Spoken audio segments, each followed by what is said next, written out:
How's that? Let me know if the music's too loud. Hope everyone's doing good. Do me a favor. Let me know. Just give me a heads up. Oh, there we go, Lulu. I see your message. Okay, just making sure someone's there. Hope everyone is doing good. Welcome new members, of which there is a few of you since last week. Hope you've been able to find the reference okay. The link is in the community chat, on the community chat tab of my channel, in case you're wondering. Okay. So, a male model today. We've drawn him before. I like his overall proportions. I think he's fun to draw. So that's exactly what we shall do. We will start with the usual, probably around a 15-minute pose. I'm probably going to focus on the upper torso, just because I want to maybe focus on detail over large ideas. Let's see. Sorry. For those of you who follow along on the regular, you'll be glad to know that, sorry, I'm completely distracted. We have a new music service. And if I knew how to use it, we wouldn't be listening to vocals. So I'm just trying to get on top of that here. Boom. Okay. That should do it. Good to see you all. All right. That's quite mellow, isn't it? It's going to take me a minute with this new service to kind of figure out the genres and the sweet spot with the algorithm, if you know what I mean. Anyway, it was time for change. Okay. Quick sip of coffee.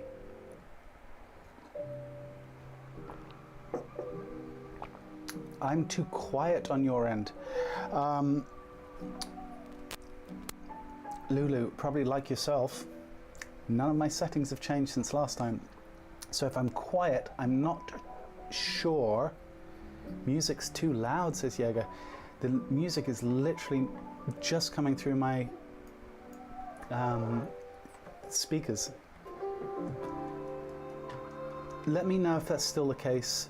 And let me know if I'm still too quiet on your end, Lulu. I'm not quite sure. Maybe turn your headphones up. All right. Didn't take long for the sarcasm, did it? Yeah. Microphone placement's in the same place. I'm not sure. All right, let's draw. I actually think I'm going to start with the grey tonal pass, and then I will move. It's okay. Thank you, Jaeger, for the heads up. Cool. Yeah, as I said, we'll plan on a 15. The timer has started. All right, let's go.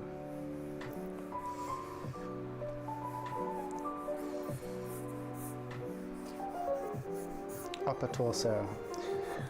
Well, it's primarily going to be upper torso, so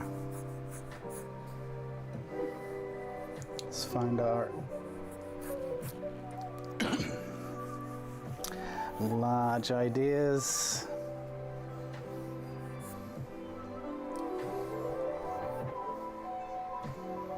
The gang's all here, exactly.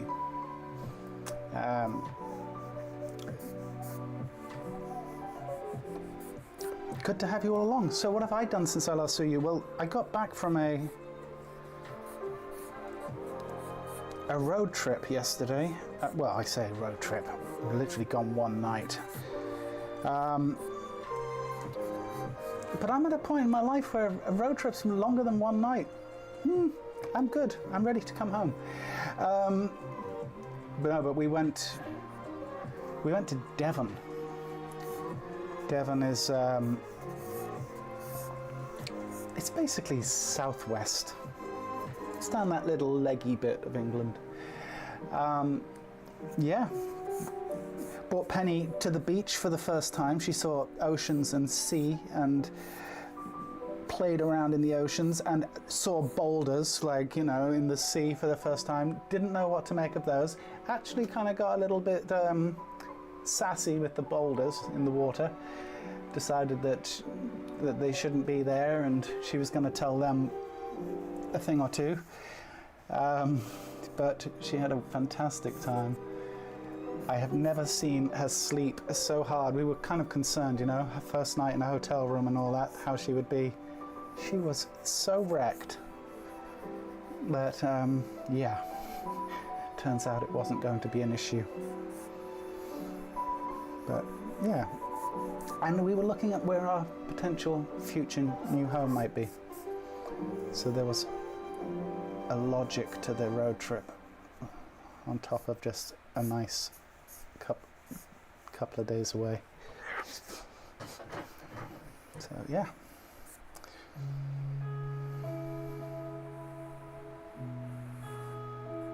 And today it's really warm here, and I'm not going to tell you guys how warm because I know you'll all laugh. Yeah, not as warm as where you are, but it's warm.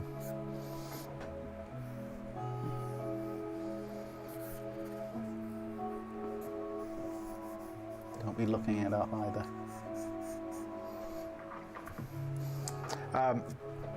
One thing I like, you know, I've mentioned this before, but, you know, good points bear repeating.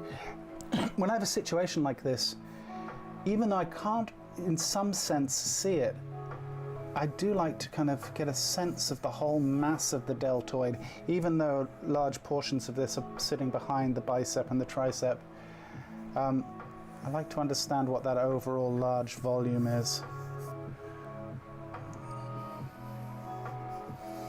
You know, then obviously head of the humerus is here, so we know that even though, as we know, the bicep doesn't actually attach technically to the head of the humerus. It is its origin point. And for the tricep as well, down here.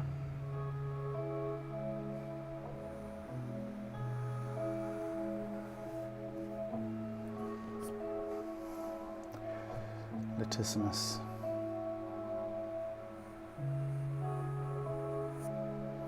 Kind of sitting in there. You can see now how, even though we only see really this section of the deltoid, right? This portion in here, you can see how originally drawing it through there helps kind of center and give the arm somewhere to sit, if that makes sense. Trapezius is coming down this way, and then obviously from here we've got our pectoral coming down this way and sitting in here.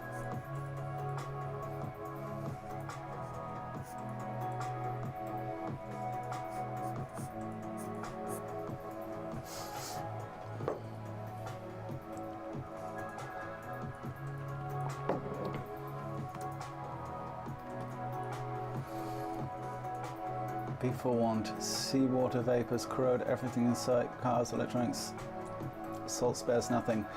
Very true, Lulu. To be honest, I think that would be, look, I don't think we'll live that close to the ocean. If we are, to be honest, it would be a good problem to have.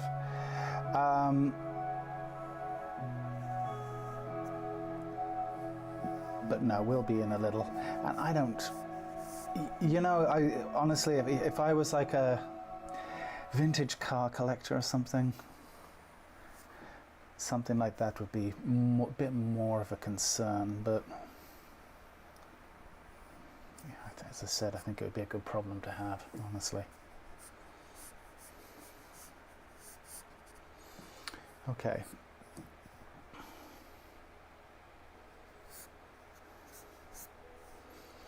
Just finding just roughly the abdominal wall, and obviously then subdividing the oblique. Do it on this side too.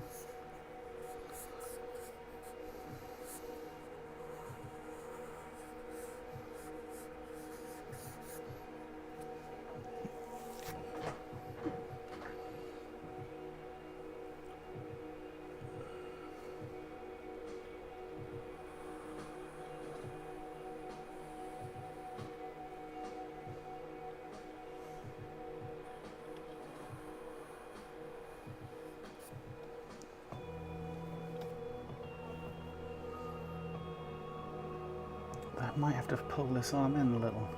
Yeah. So sitting more in about there.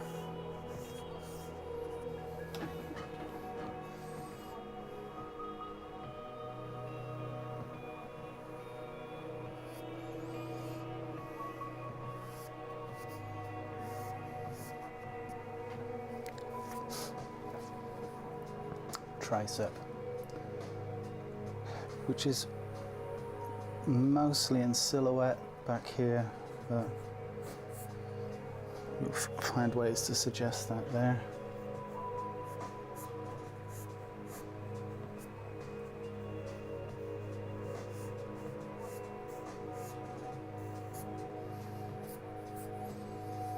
Same thing, all of this is really very silhouettified. That's not a word.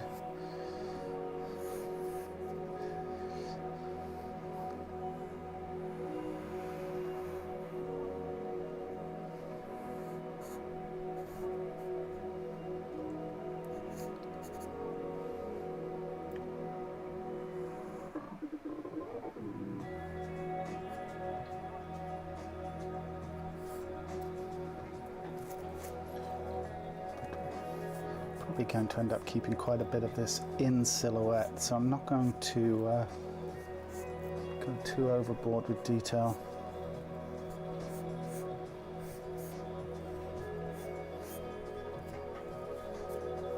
Something like that.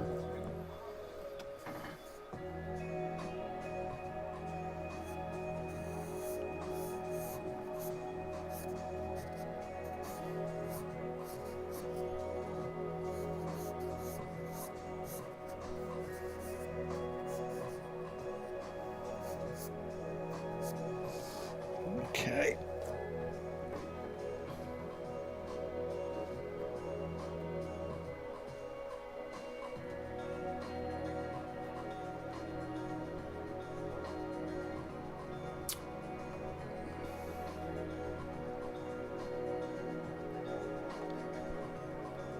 Lived on the North Carolina coast for 9 years, went through 11 hurricanes this Margo. We do not have those here, luckily.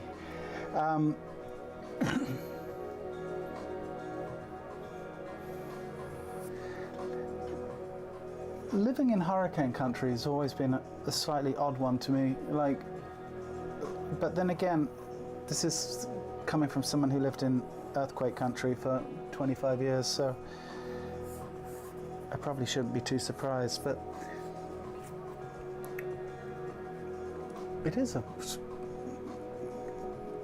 kind of crazy one to know is potentially on the cards every season, really, right?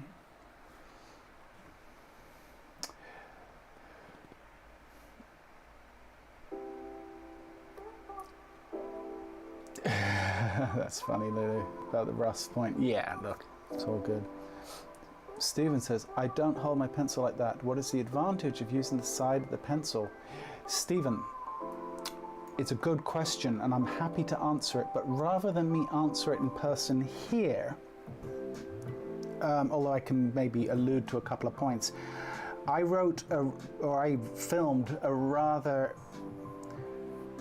thorough explanation to this point in one of the videos on my channel called Possibly the Most Important Lesson I Will Ever Give. Because I think holding the pencil like this, at least for this style of drawing, is probably just about one of the single most important changes you could make to your approach if it's something you're not already doing. And I will say, as someone who was a professional draftsman working in the animation industry for 30 years, drawing for a living, the switch to holding the pencil like this was probably one of the most profound impacts in a positive way on my drawing and my development, believe it or not.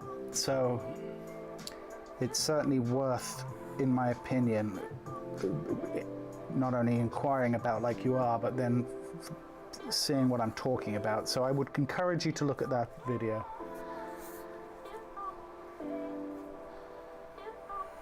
Because the advantages, in my opinion, are numerous.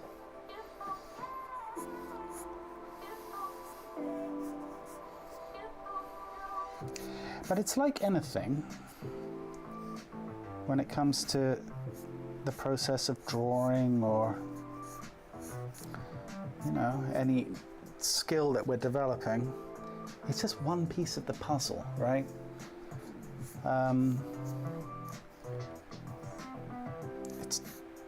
It's not like it's the only thing you need to worry about. Okay, I'm going to hit this with some darker charcoal, I think.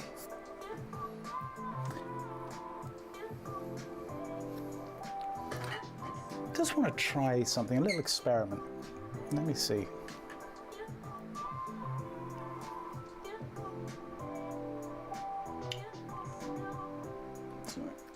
What are you using for reference? Sorry, just turn this on.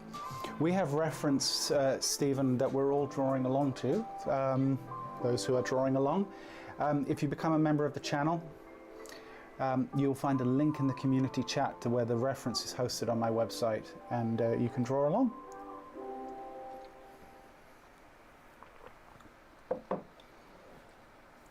You've had to hunker down for one tornado. That's crazy, Margot.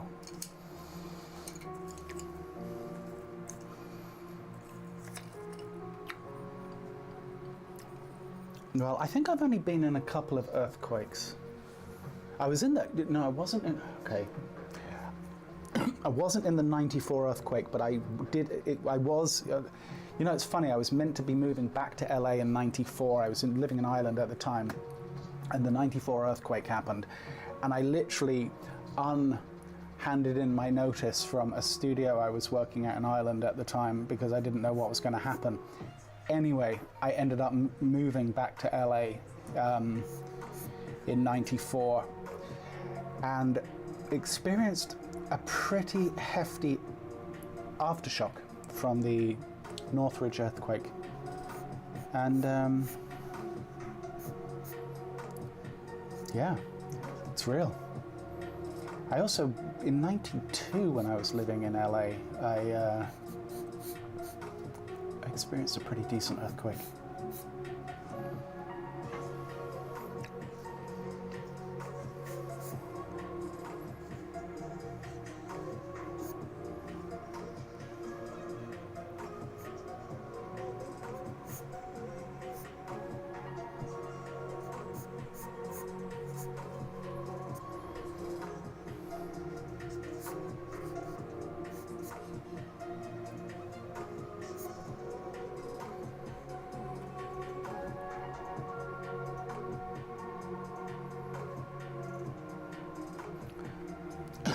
That's crazy, Margo.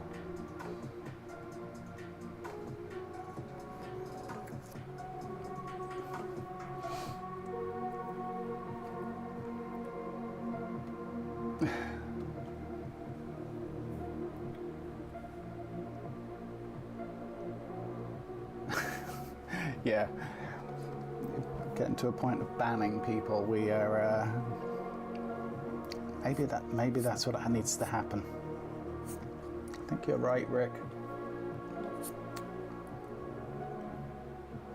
Yeah.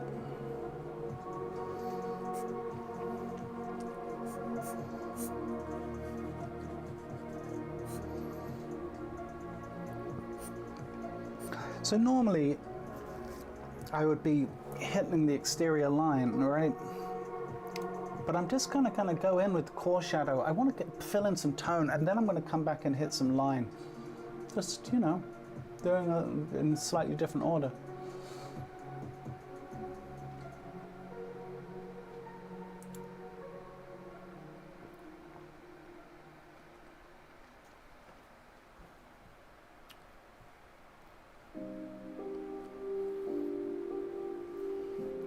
Your daughter was in the Northridge earthquake, huh?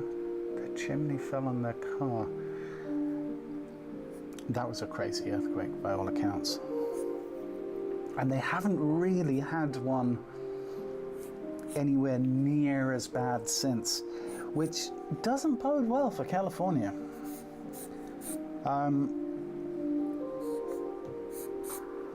Yeah, it's obviously it's not a nice thing to have to think about, but their timing has got to be coming to a point where that pressure is going to have to release again.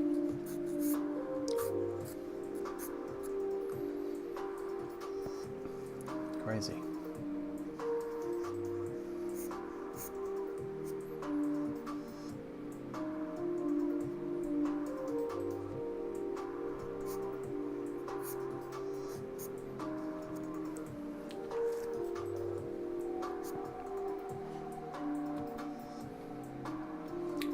Mila, welcome. Good to see you.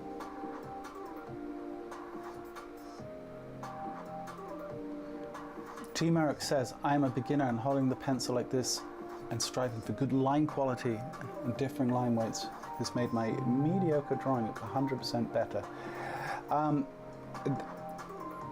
Good to hear. Good to hear. Yeah, look, I'm telling you, it does make a difference. They're having little earthquakes. Yeah, look, I think that you need that, right?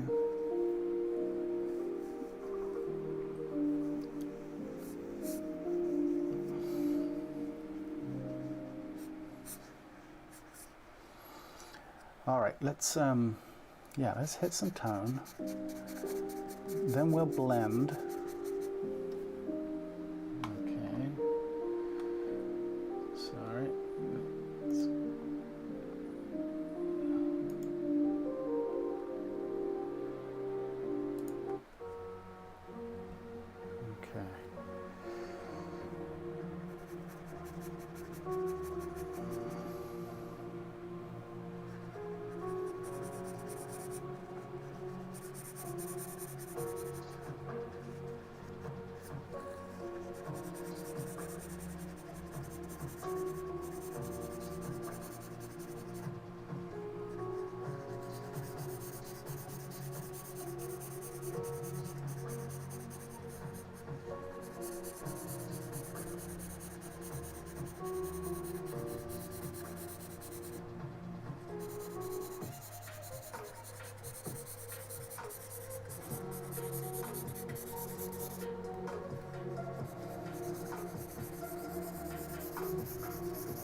Yeah, we're kind of lucky here in the UK.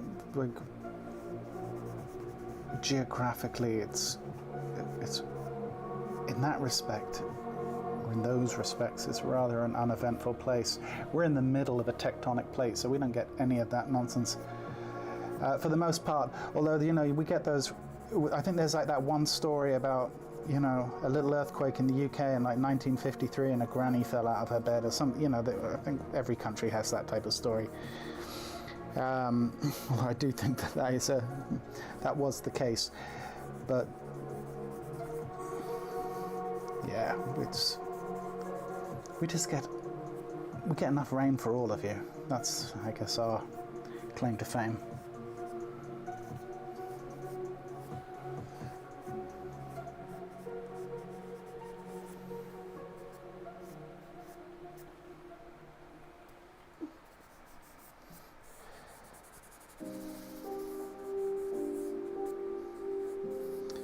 All right, now so let's go in and just hit a little bit. Geez, 22 minutes already. Just for a couple of minutes, I just want to hit a few lines and just try and bring some clarity, because we've softened this thing within an inch of its life, but I think we can bring in just a little bit here and there. Let's have a look. Just move to one of these.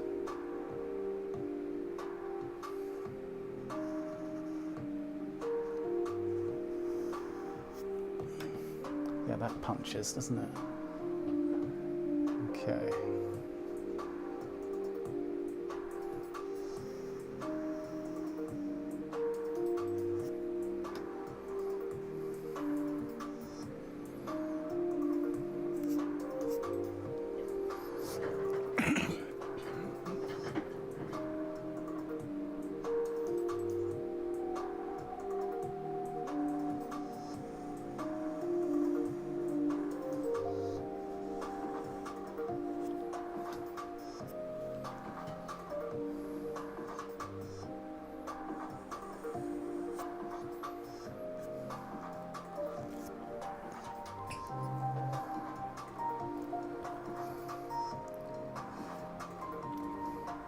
So go from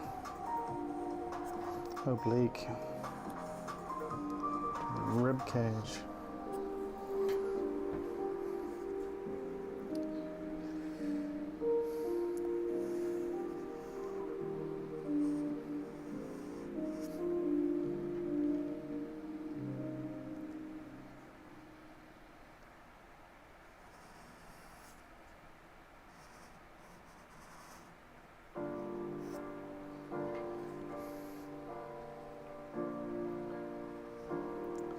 Right, deltoid.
Yeah.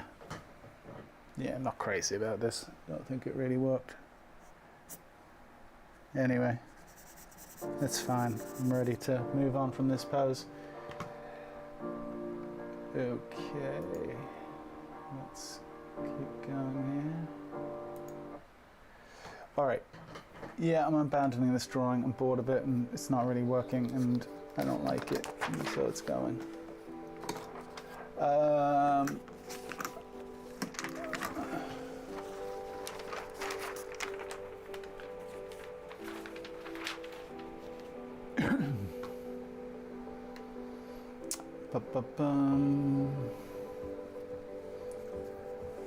Sorry, I missed some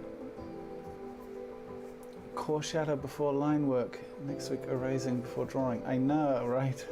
And it didn't really work.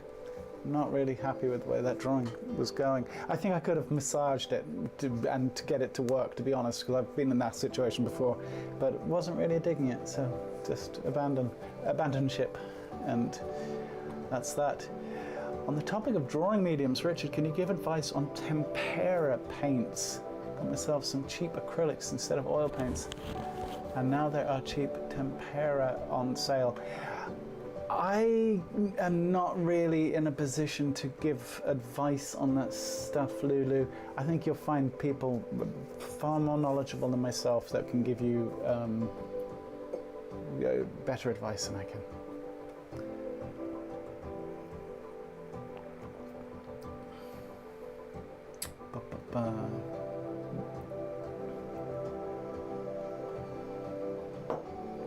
All the rain keeps everyone's complexions dewy, eh? Keeps us all something. It's been depressing this summer, honestly, how much rain we've had. If you look it up, you'll see we've had like record-breaking rain this summer, and it's been enough already. Although we had a couple of gorgeous days, and it's very warm today.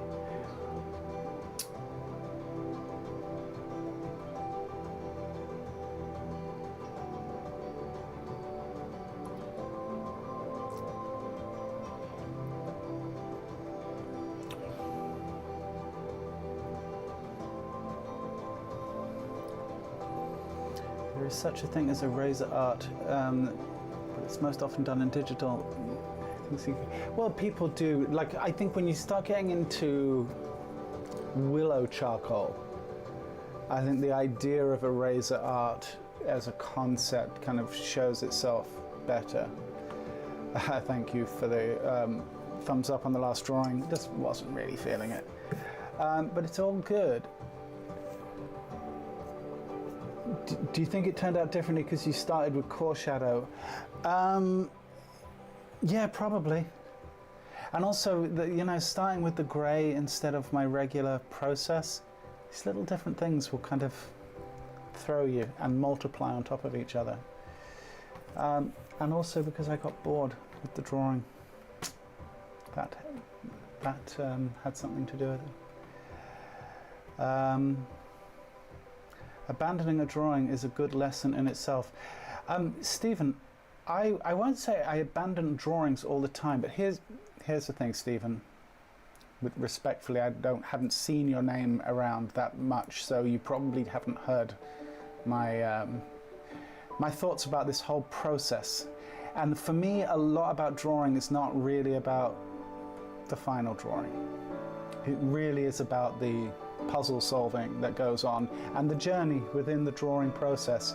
And if I'm not feeling it, I tend to lose interest. Or if I feel like I've already solved what it was that going into the drawing that I wanted to kind of challenge myself with, I tend to lose interest in the drawing and I tend to abandon. Also because I just can't abide the idea of spending time on drawings I know are not going to end up good, or to my particular liking at that particular moment in time.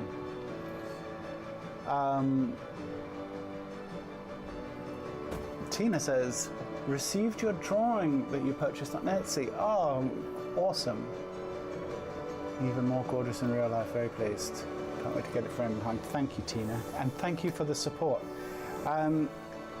Because, or whether it's the drawings that are available on Etsy or you guys joining me here, it's all support that is very valuable and keeps the lights on, frankly. So I really appreciate that, and I appreciate the support, and I appreciate the kind words. Thank you so much. Oh, and Rick's backing you up. Rick also picked up a drawing from Etsy. Thank you, Rick, as well, and thank you for the kind words. Much appreciated. Can someone tell Joyce where to find the reference links? She's lost them. She probably hasn't lost them. Joyce, we are working on the... whatever link you had for June is also July. Okay? I should have made a smarter announcement about this. If you have the link for June, you have the link for July. If you don't have the link for June, go into the community chat and go down where it says the link for June, and you will find that you have the link for July. Okay? All right. I'm just sorry. The reason I'm stopped here, paused, was I was deliberating on whether I want to go to landscape for this one, and I think I do. So that's what I will do. I think I could probably get away portrait, but it's just going to be a little bit too tight. You're welcome, Stephen. Hope that helps. And on my website, I talk about this more, this whole philosophy, and I've talked about it ad nauseum on the stream, honestly. So it's, you know, it's kind of tough to kind of go over things that I don't want to drive away the regulars. Okay, what pencil do I want? Don't want to make the little mistake I made last time. All right, I'm just going to go with one of these charcoals. Good. Let me hit the clock. I'm thinking 15 to 20 again, but we may go longer, like I said that about the last one. And here we are 30 minutes later. Okay.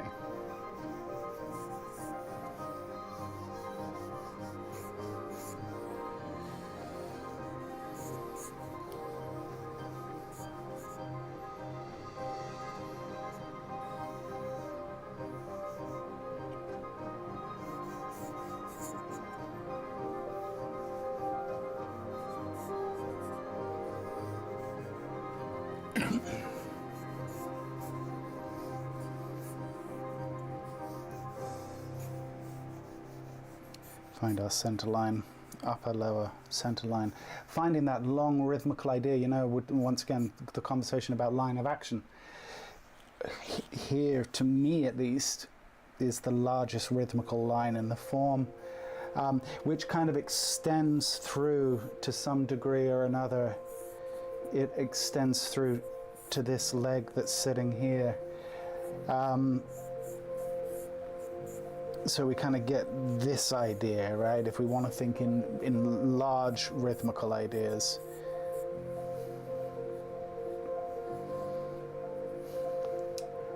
Obviously, come across Acis is about here. We can see the iliac crest, right? It's just kind of sitting about here. That oblique is sitting on top here, sitting in there. And then just above that oblique, we've got the arch of the rib cage, which is kind of coming down this way. Probably sitting in here, something like so. Manubrium's going to be about here, clavicle going up this way to the head of the humerus. Something like that. On this side, can't see that, but we know that's going to be there.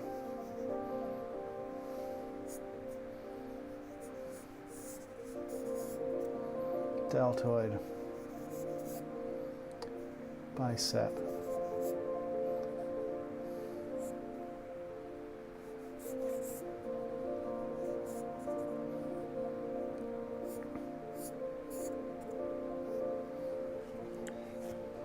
Then from here, obviously the pectoral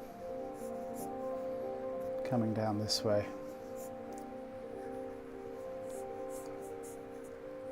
Sitting in this region here.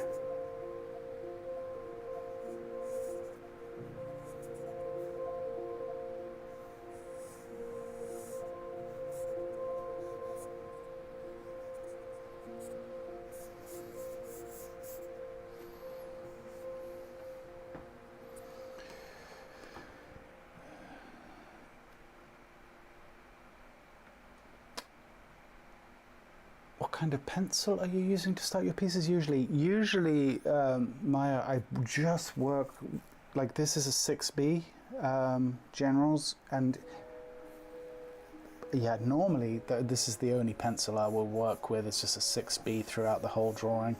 I don't tend, like the last drawing was an outlier, I don't tend to switch usually.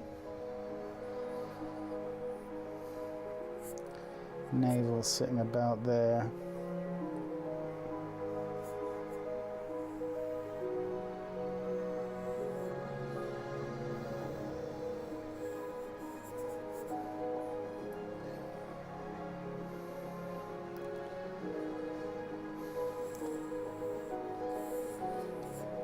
This leg is sitting here. And if we just come up, pectoral, the knee is about here, right?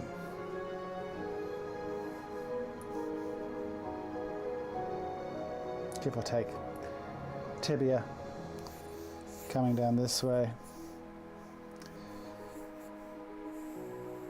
Our knee system sitting in here.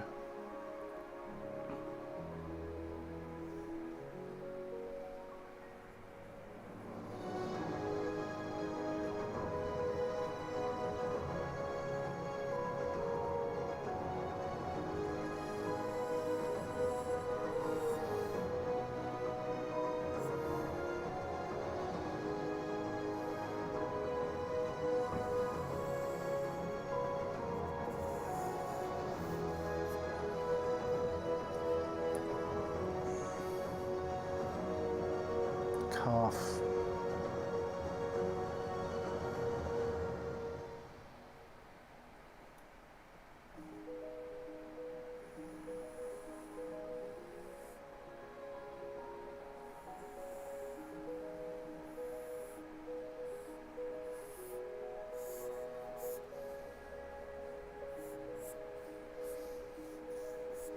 Sitting roughly there. Elbow. Sitting here.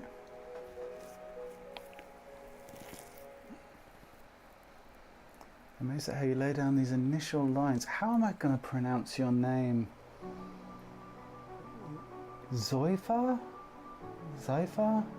Can you give me the phonetic on your name, please, if you wouldn't mind? Because if you just became a member, right? So I'd really like to know how to pronounce your name. If you wouldn't mind, just give me the phonetic on that. I'm going to say Zaifa? Zayofa? I'm terrible at these.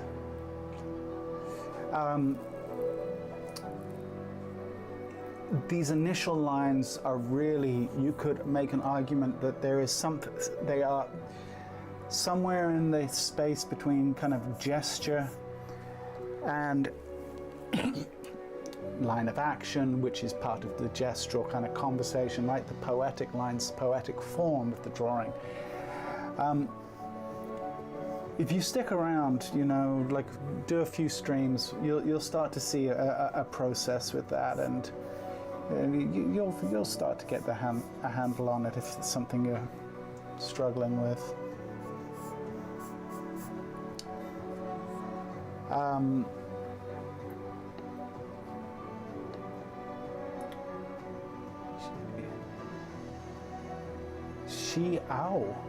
Xiao? You were way off, Lulu. Okay, Xiao. I'm gonna forget this.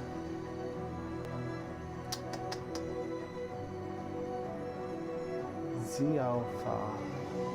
But it sounds like you're wrong. Lulu, am I missing something here?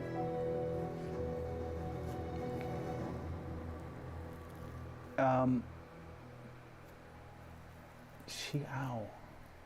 Fascinating. Sorry, you know, the name pronunciation is always very interesting, isn't it? Different approaches. Makes me feel really dumb sometimes.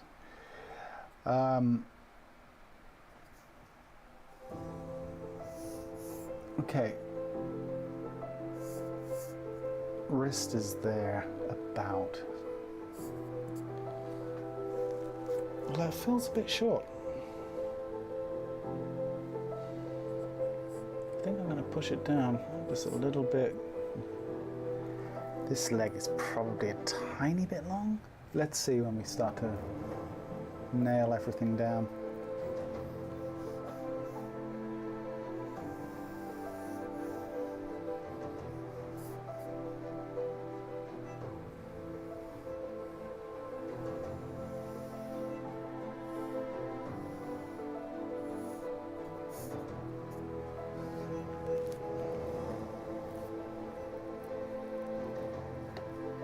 Xiaomi.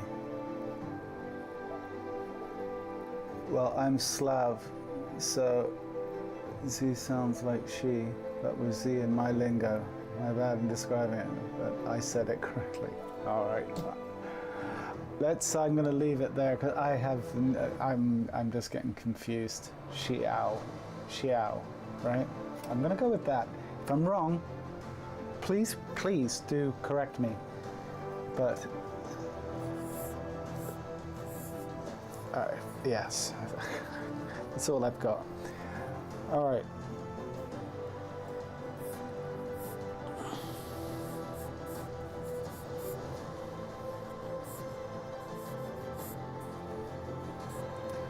Yeah, I'm really feeling like I want to just get into tie down here.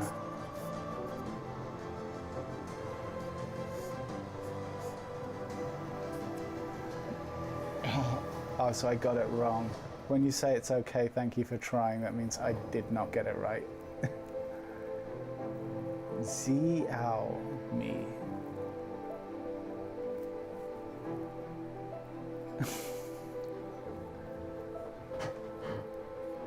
Okay.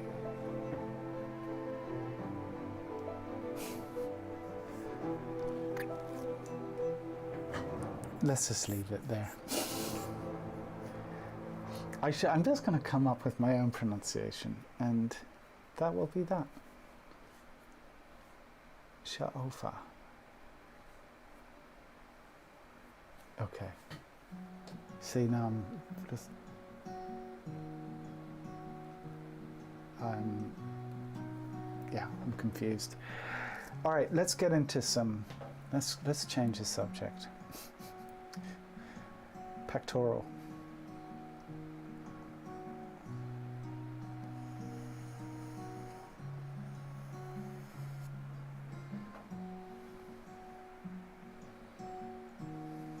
I'll tell you why it bothers me.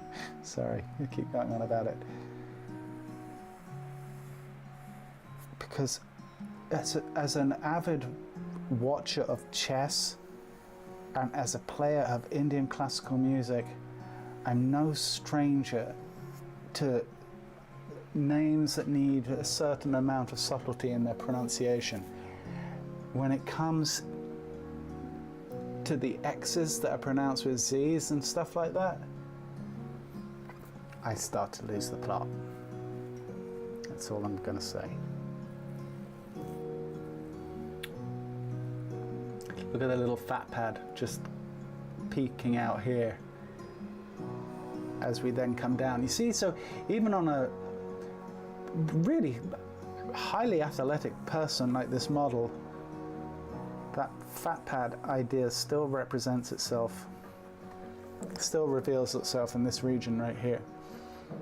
So we want to look for those types of subtleties, because it really is where the dance is to be had, in my opinion. All those little things, all those little direction changes that are so easy to miss, ignore, not see. That's where oftentimes that's where the magic happens with these types of things, when drawing anatomy.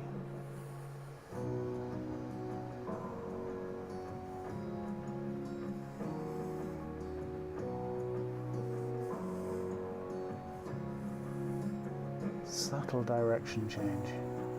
It's the name of the game.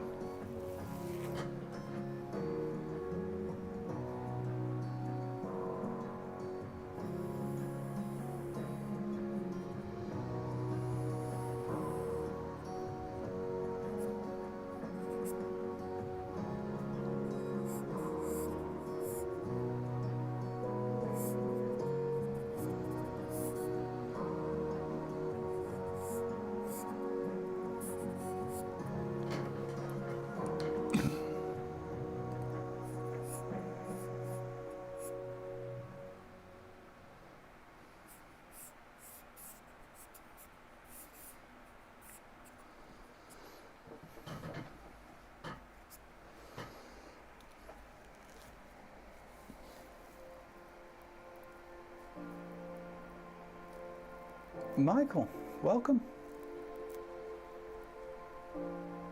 Yeah, Chinese. Yeah.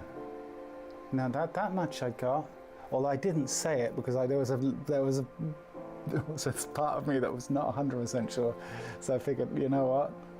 Leave that alone.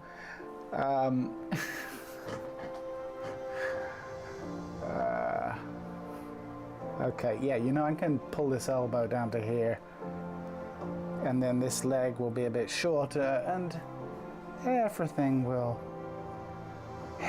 be okay.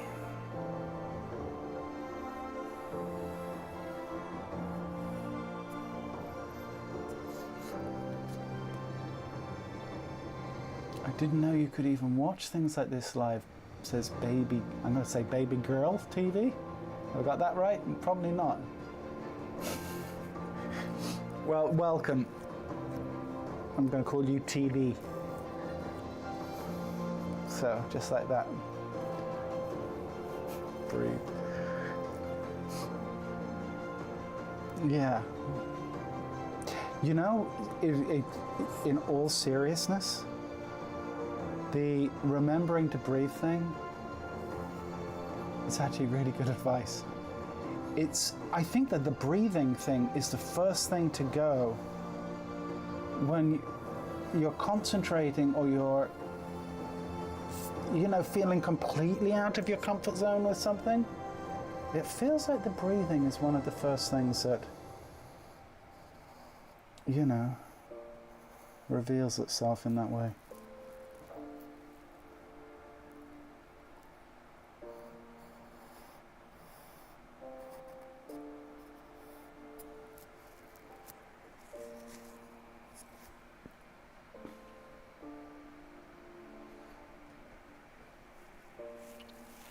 Okay, I think that arm is going to make more sense, that length. And we can see the elbow. Well, you see, I've got the head of the humerus here, right? The deltoid, we can see a hint of that sitting in there. So it can't hurt to pop that in.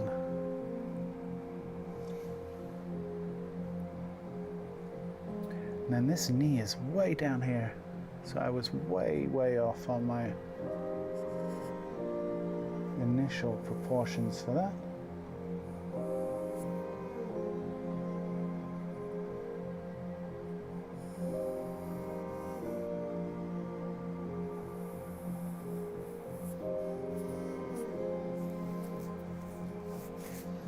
I think this is generally okay.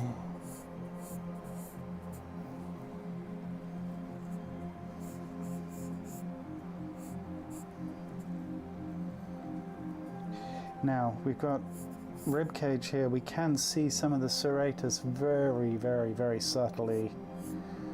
Or some of that dance happening in there. We'll play with that maybe when we get to light and tone as well. So that's something to keep in mind.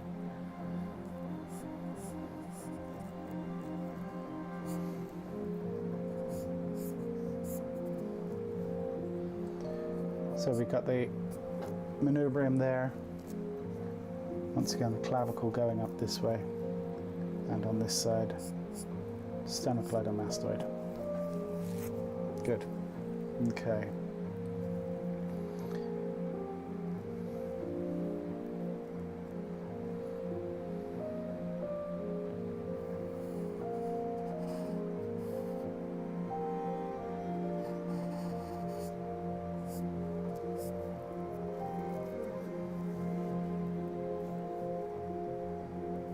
This is further down.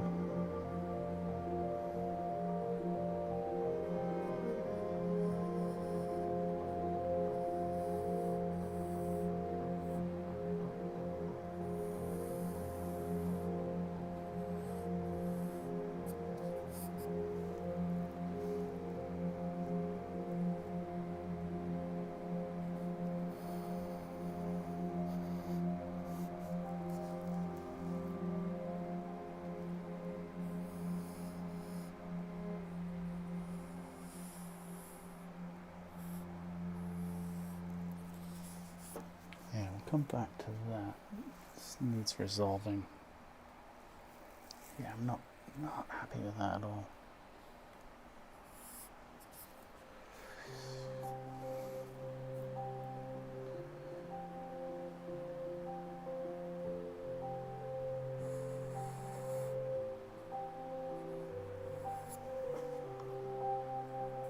Coming in here. And we got this material that's cutting across the form there. I'm just going to push the idea there that he's sitting on a soft material.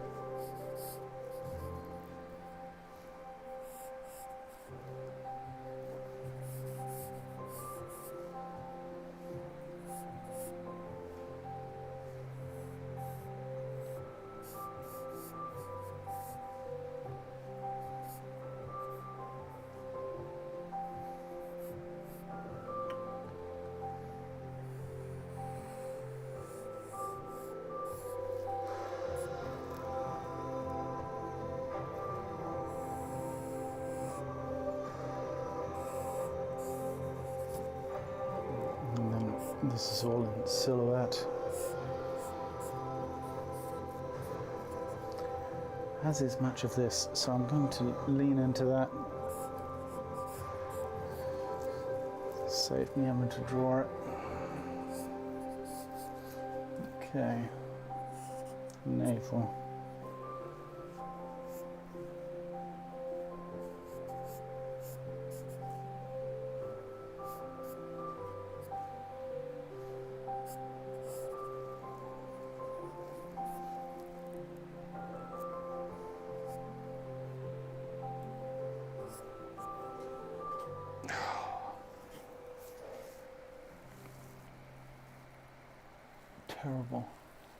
Terrible drawing.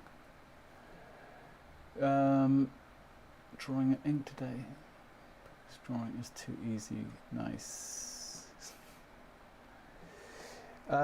This drawing is not meeting its full potential.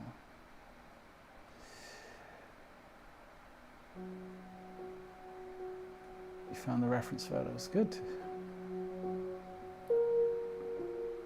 Okay. Oh, this is an awful thing. And it's another one of those where I'm ready to abandon. But I will give it 5 more minutes, okay? Just in the interest of trying. Let's move to a different pencil. 2 for 2, not good start.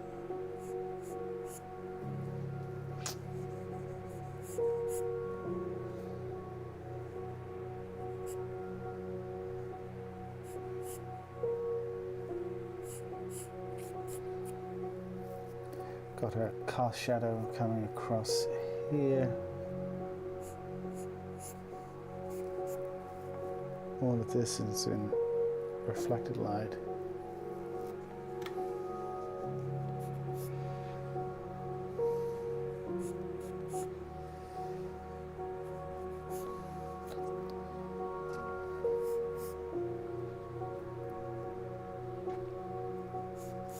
Let's just hit some of these more important transitions.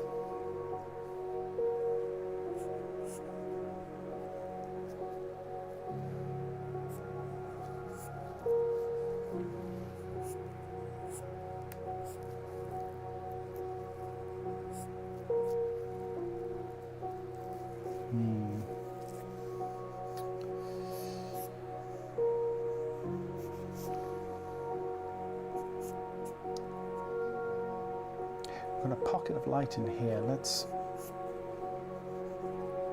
exploit that. That'll be there.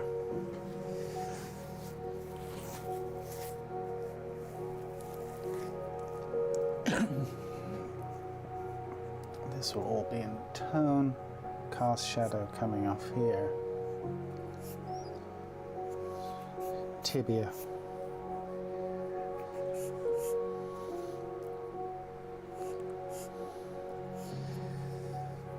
cast shadow here.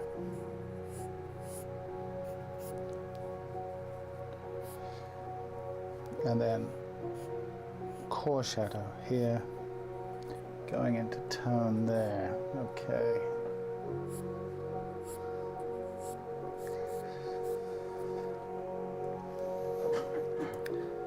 All right, let's do some coloring in. Thank you, Stephen. I appreciate that.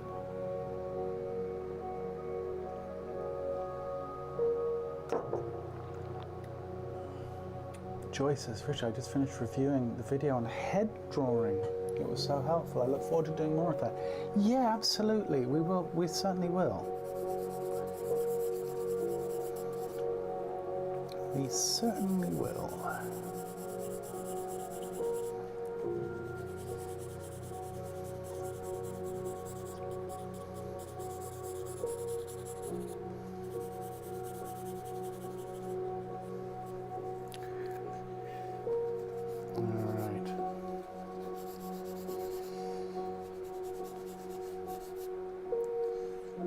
Now we've got this whole section in tone, so let's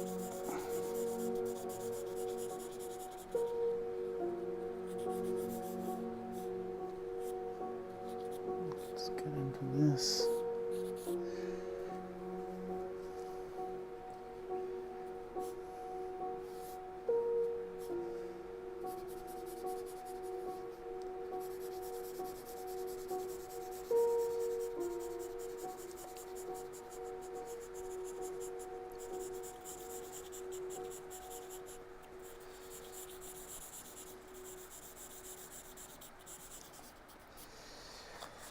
All right, let's do some smudging.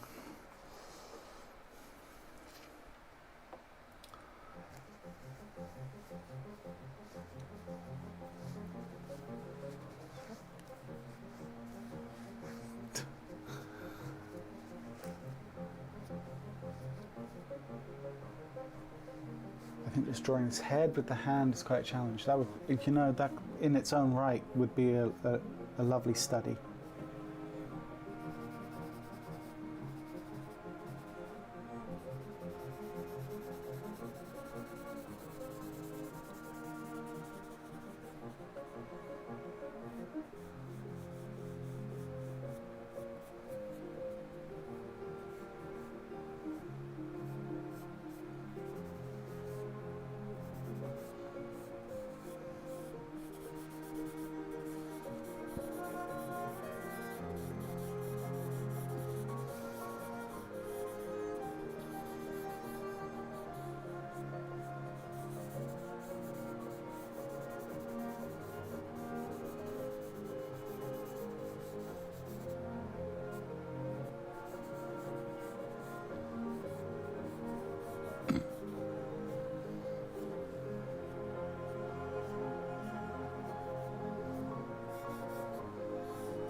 All right.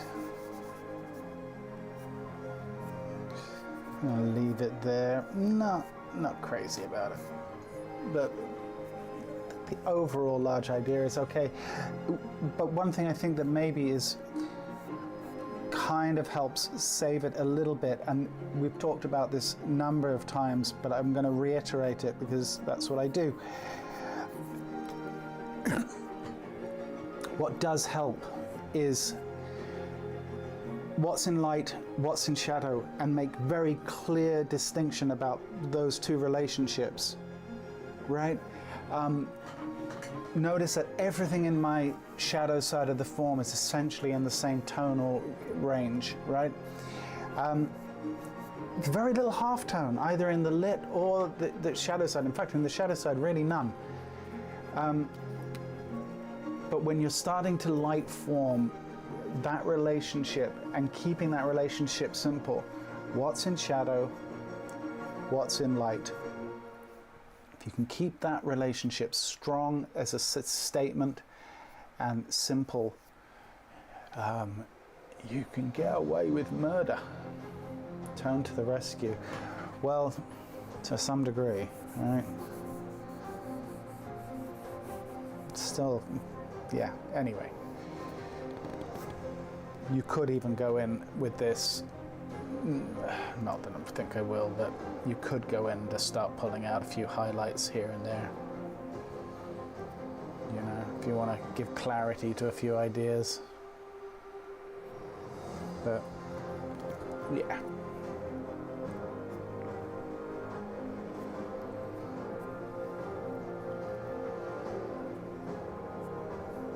Okay, let's call it there. Next pose, let's have a look. God, we've only done 2 poses, guys. You see, this is what happens when you keep me talking. Take care, Rick.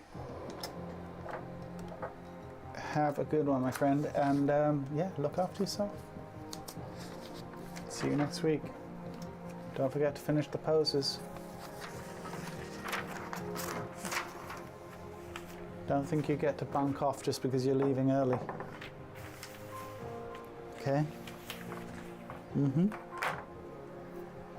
All right.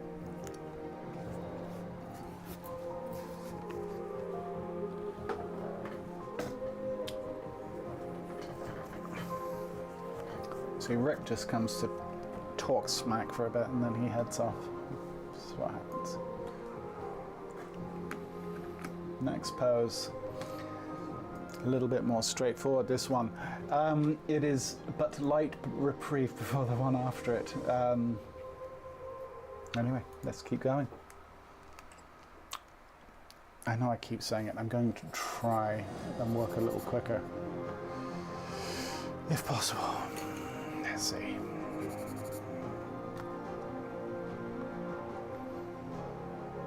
All right. Standing pose, back. We've got some nice long rhythmical ideas here.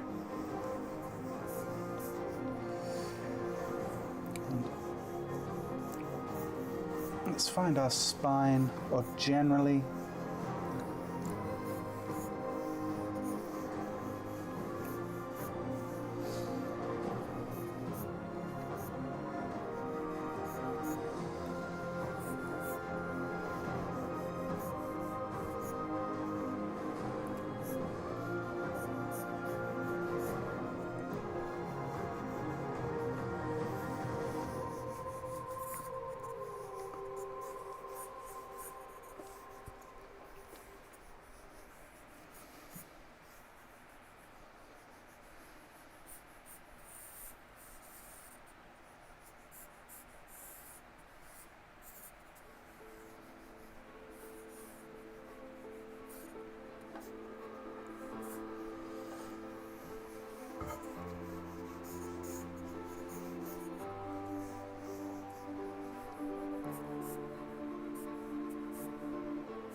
Sirocco. I changed my name. Sirocco is my English name. Hopefully that is easier. It is.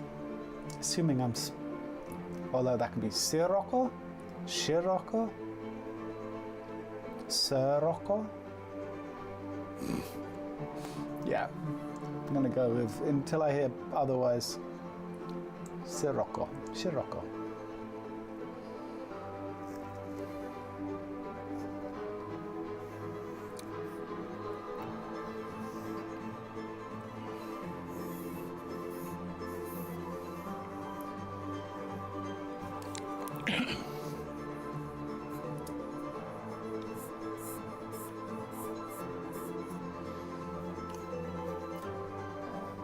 On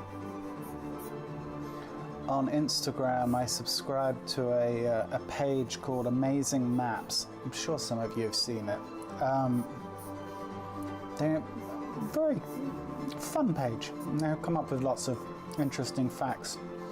But they were showing a chart, which turns out, after talking to someone who knows about these things, is a very standard issue chart. But it's showing the difficulty level and amount of time required for people like in the civil service or like, you know, foreign affairs jobs, how long it takes them to learn, it should take you to learn a language, and the difficulty rating of that language, right? So, for example, I think like Spanish, French, Italian, I think even German, although German may be the one level up. They say 24 weeks to learn, if you're studying full time, to learn to read and write the language. That's how long it takes. And so all these languages have different like levels of degrees of difficulty and how long they take to learn. And apparently this is a fairly tried and tested method, and by all accounts is, considered to be correct. So, you know, English is obviously level 0. This is all based on what your language, your base language being English. Yeah, as I said, most European languages about 24 weeks. Then you get you get up to level 8, which is Arabic, I think, and it's something like, what was it? Is it 90 weeks? And then Mandarin. And it's quite humbling, you know. And it does make me think, though, you know, if that 24-week number is real, I would like to kind of take the challenge and maybe learn Spanish or Italian properly and give it a go. But you know, it's funny, I was in China in the very early 90s. I was sent over there when I was like 23, I think I was. I had no business being there. I was sent over there by an animation studio to help them set up this overseas studio that was based in a city called Shenzhen in China. At the time, it was a very tiny village, or not village. It was a large town. Small, very small city.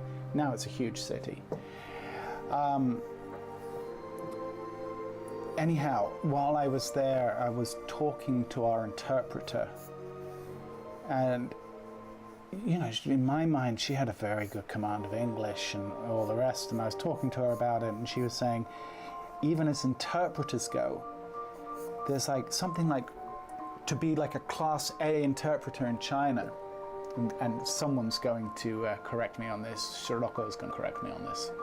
But there's something like 25 different dialects that you need to understand and to be able to translate if you want to be a tier 1 interpreter in China. And ours, she only knew like 3 or 4 of them, and so she was like not considered to be that advanced. But that to me is just mad.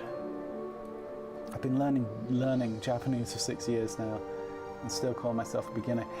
Yeah, you know, Japanese, there's another one, right? Beautiful languages, but holy moly.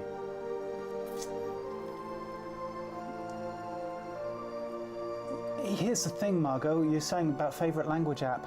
I used Duolingo when I was living in Spain. I was living in Spain for 9 months in 2019. I had to go over there for a job. I use Duolingo almost every morning, and I can't honestly say that I felt like it helped a whole lot. I think Duolingo, unfortunately, at least in my experience, spent a lot of time teaching me stuff that just didn't feel that applicable to the practical use of the language, which is what I needed given that I was living there. Now, mileage may vary and other people may have very different experiences, but that was mine with Duolingo.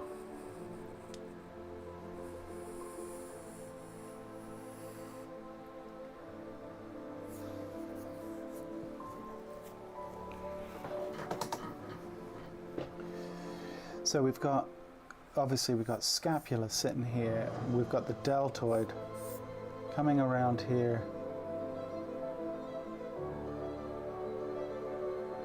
We've got our tricep.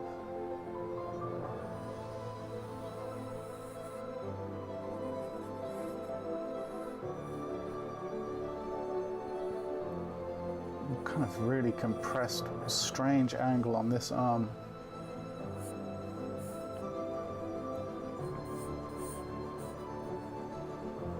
Hopefully we can come and really refine that. Same with this one. Well, we've got this.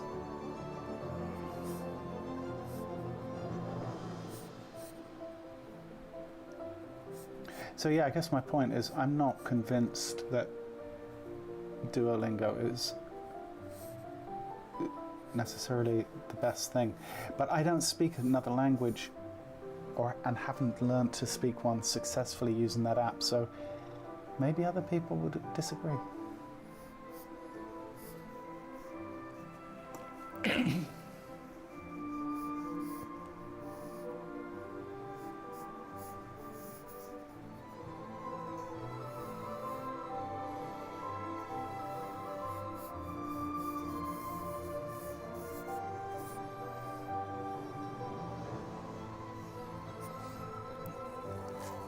Once again, as we've discussed in the past, I think that the light and tone pass on this is going to have a lot to do with finding core shadows, and that is all going to play a large role in helping describe form. So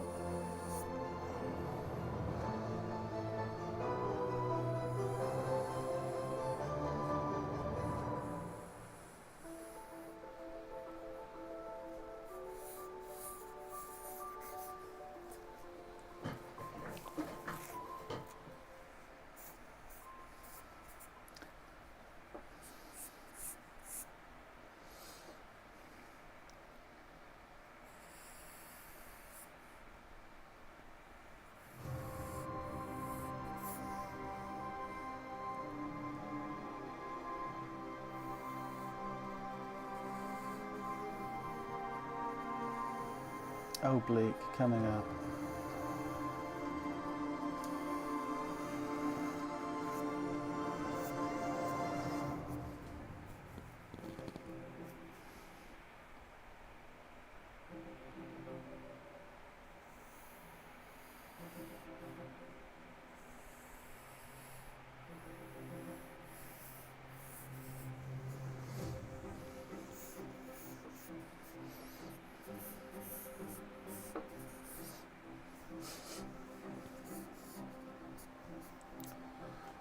Okay.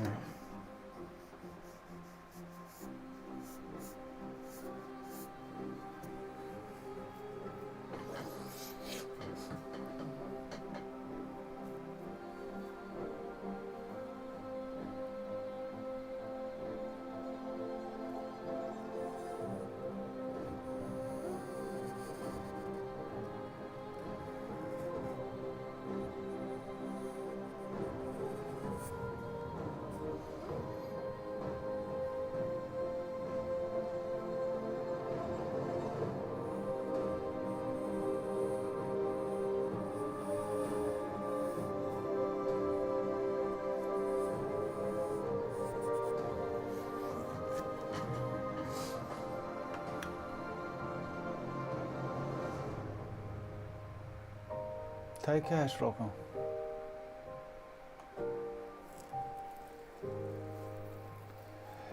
Yeah, maybe to get started it's alright, Becky, Duolingo, but don't feel like it works beyond some very, very basic things. But once again, I'm not necessarily the one to say it.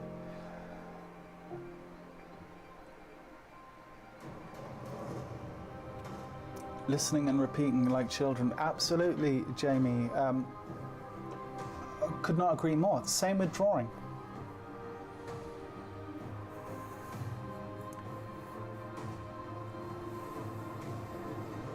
We tend to start by parroting and copying until we develop our own sense of the language.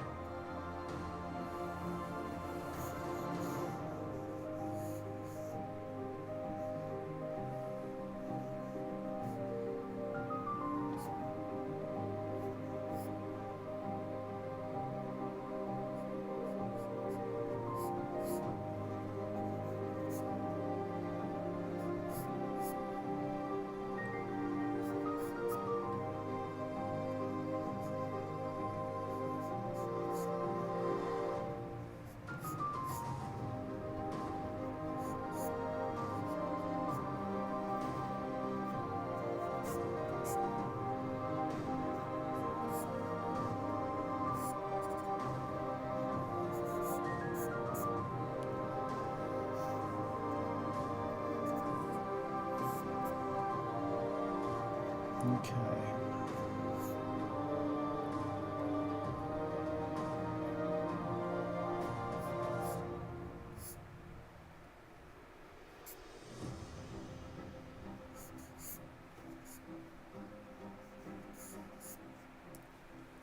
Excuse me.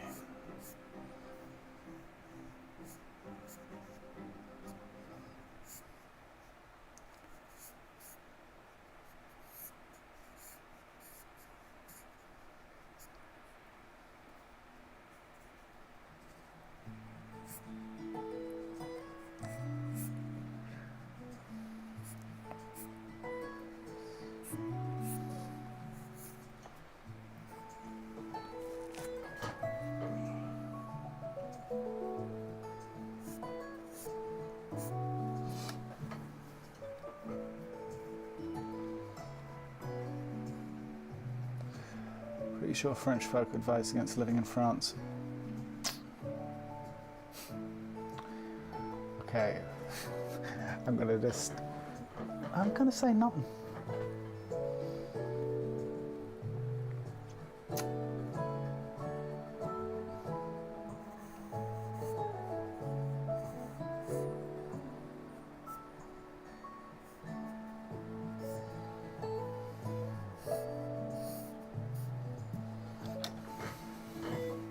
Where are we at? 15 minutes. Yeah, we'll throw a bit of tone on this and then we'll probably call it.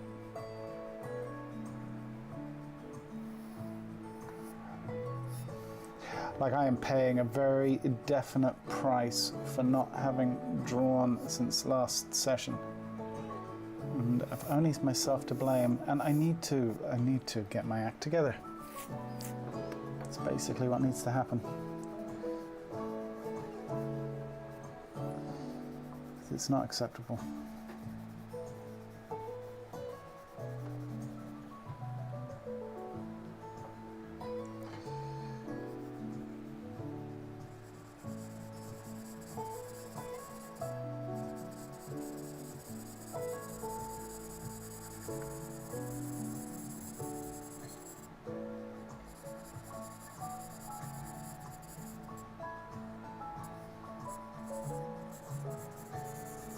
Can't be spending half the stream getting rid of the rust.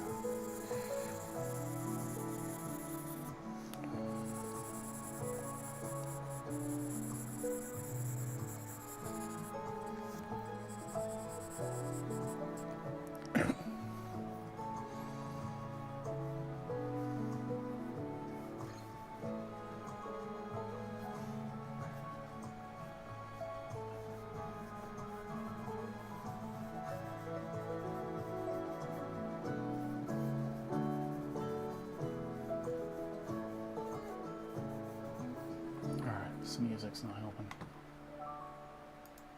Go.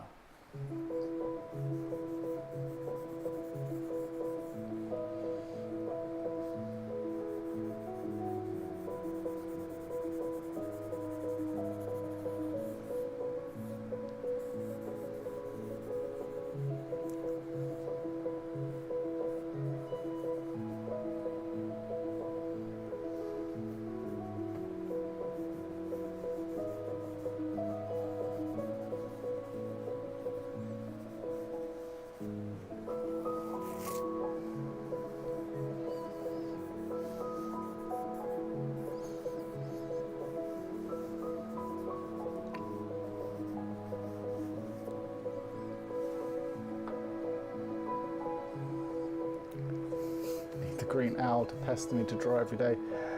Yeah, you know what?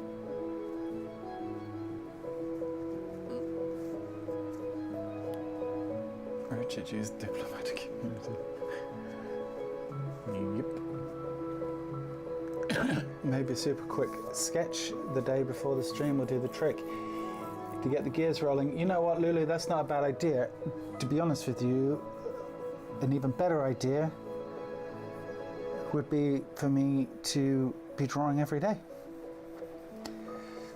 And I should be. And I've got no excuse. There are excuses, but there are really no excuses. I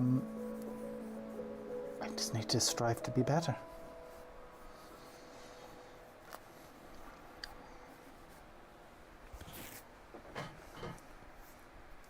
And I will try and do that. But, you know, do a lot of talking, or I can just do it. Probably be better idea. All right, so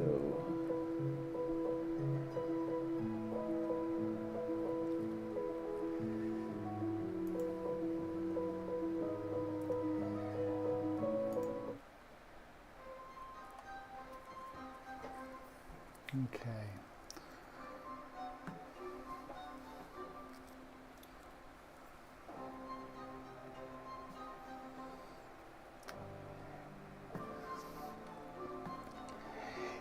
It's why I'm just not I'm generally a believer in practice and not getting complacent. And I need to just remind myself of that sometimes and just put in the work.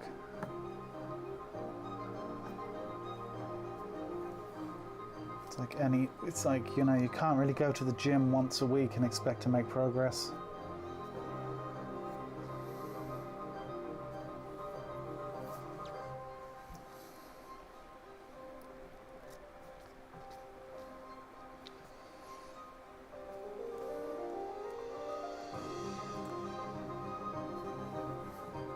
All right.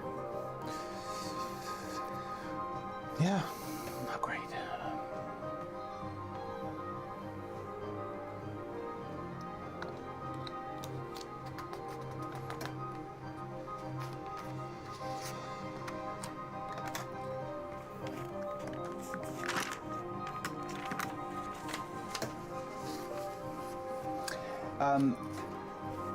The optimal choice, but the point of the stream, one stream per week, is to give yourself breathing room, which might not work if you draw all the time. Yeah, but honestly, there's drawing that needs to happen off camera, right? Like I appreciate the sentiment of what you're saying, but part of that is so that I can draw and focus on drawing. And push to be better. Anyway, okay, we are at 6:30, so we've got 3 more poses, is that right? 3 more poses. I think we're gonna aim, look, I think like going long form on these is not helping, at least for me. Let's try and push for a 15 on this next one. I know I keep saying that. That's gonna be my goal. Even though this is arguably one of the more complicated poses in the set.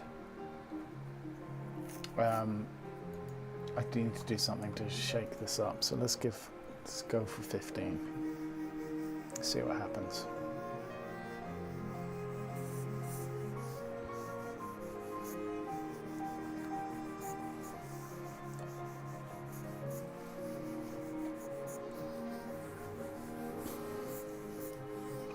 There's also just the reality, you know, I want to improve, and I'm not going to get there drawing as little as I have been recently.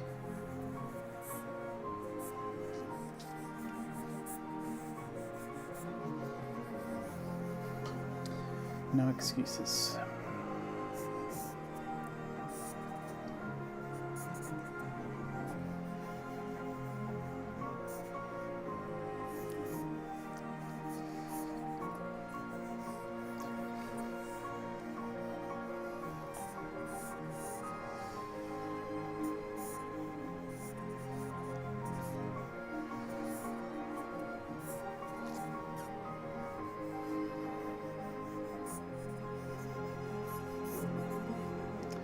So I'm sitting back here.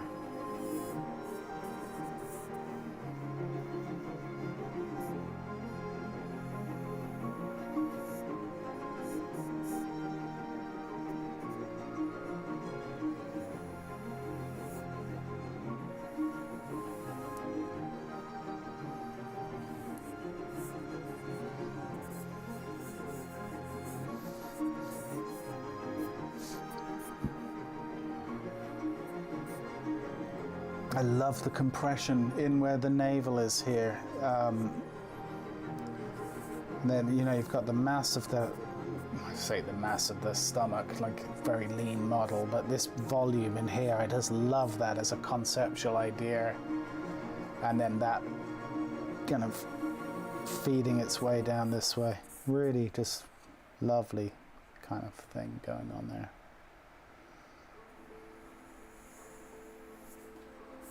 Oblique coming off the rib cage here down to the oblique here.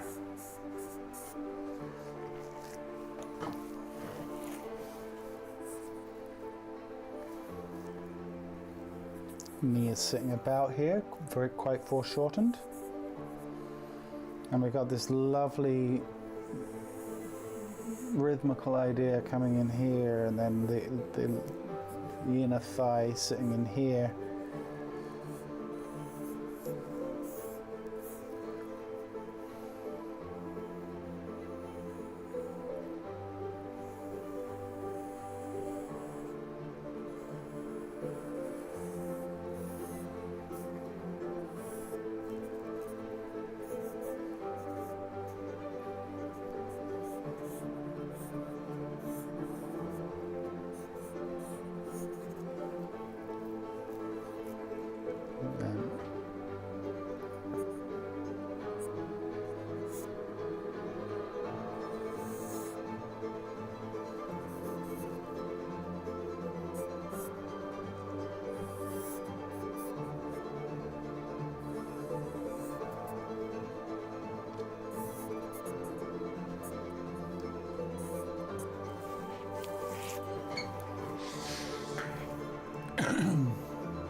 Once a week is great for maintenance, though.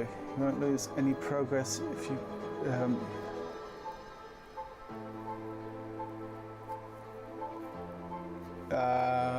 you won't lose any progress if you pump iron once per week.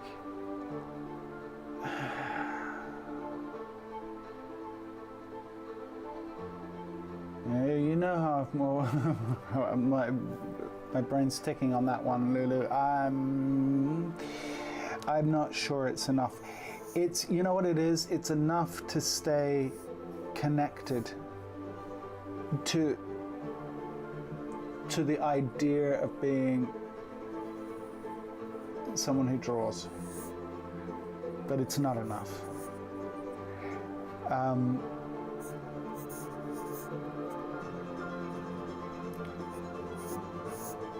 And look, would it stop me from going into a serious rust? Yeah, probably. In that case, I would say yes. But that's not what I try to strive to be a little better than that. Anyway, it's all good. It's all good. I just need to course correct.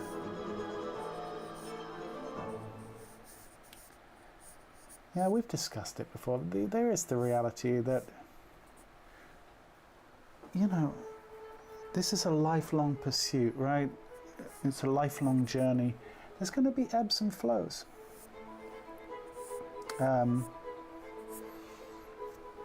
That's hilarious, Mila. You say you recognize this one, this pose. Yeah, you probably do. And we drew it probably about a year ago.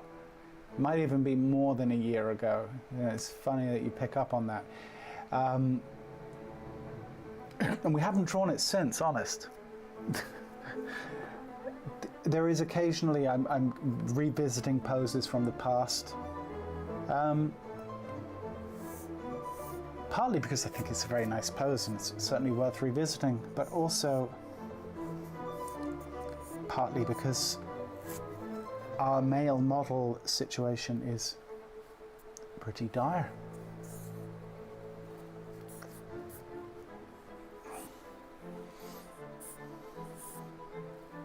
Far worse than the female model situation, which is also has its challenges, as we've discussed. Anyway.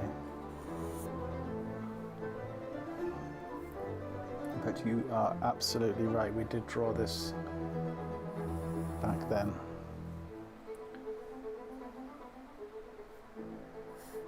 It's funny, you should remember that. You see, Mila, you know, you took a bit of a break from the sessions, but if you hadn't come back, no one would have known any different. So you caught me out.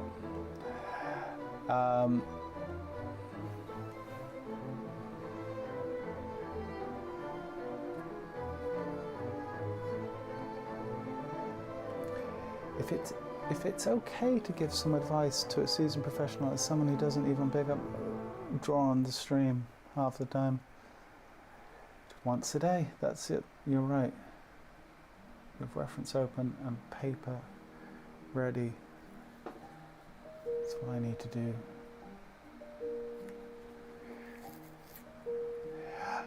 I think it's also about, like, you know, we talk about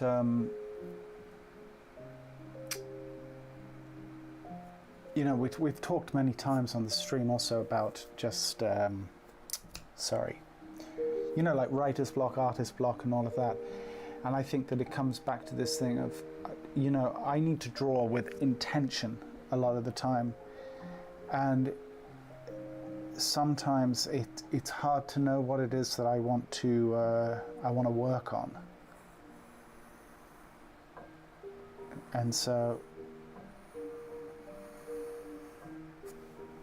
yeah, that's part of it.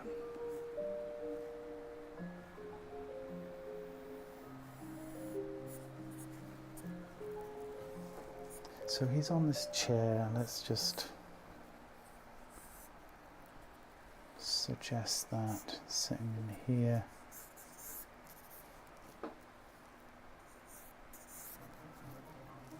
Something like that.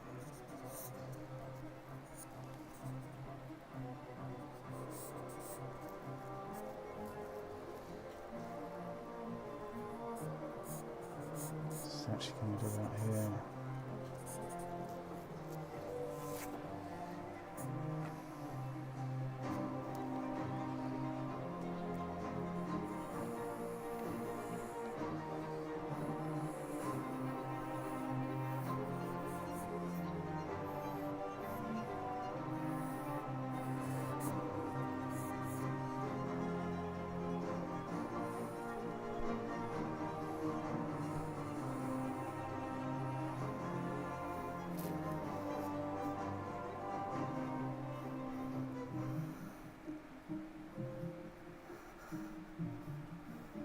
Deltoid.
Nice, Mila, that's good to hear.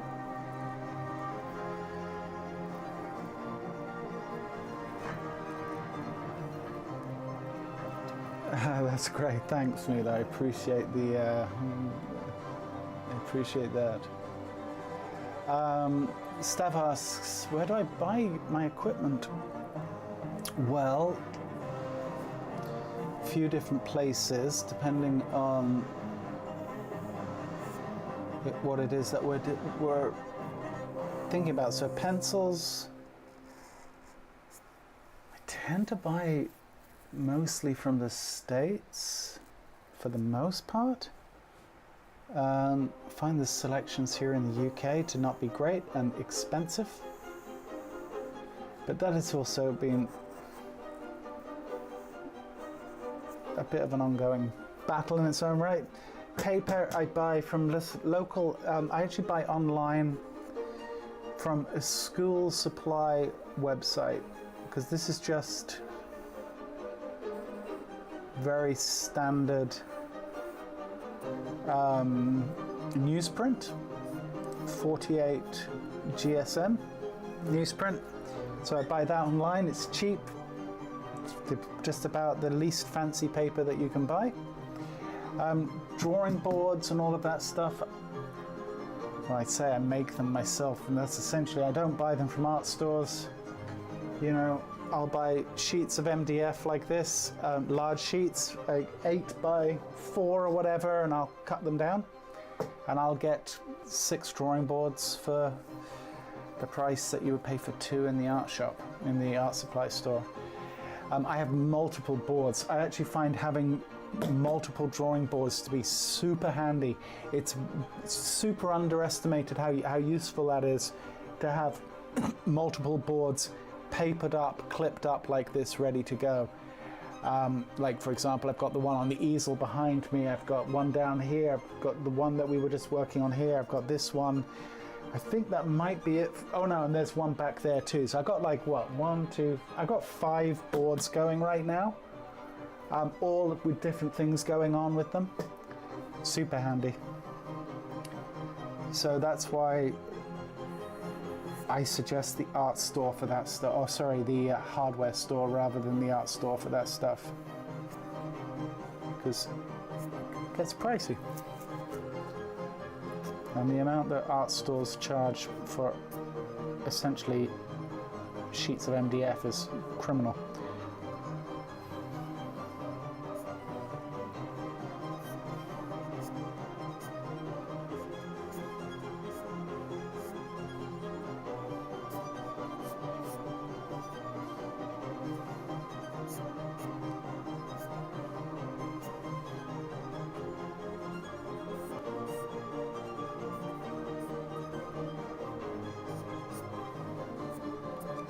What did I said 15 for this, didn't I?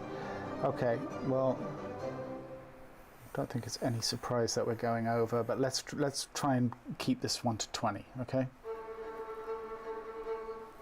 So we got 5 more minutes.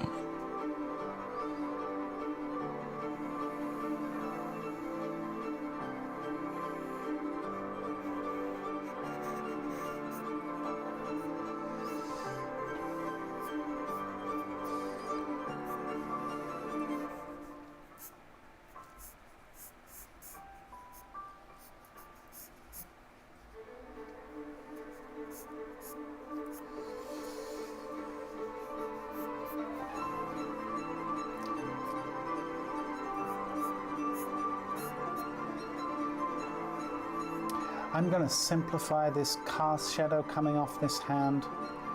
Like obviously we want to keep the large idea of it, but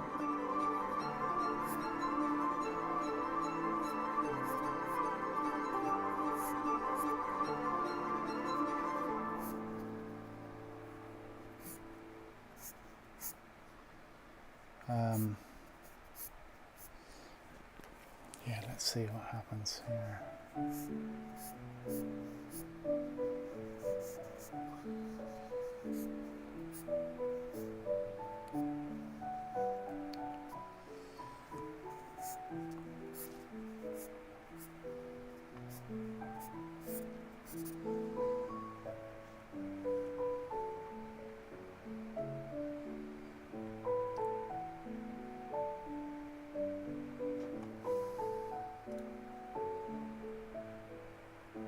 thanks, Lulu. Appreciate that. That was from a few streams back, I think. Anyway.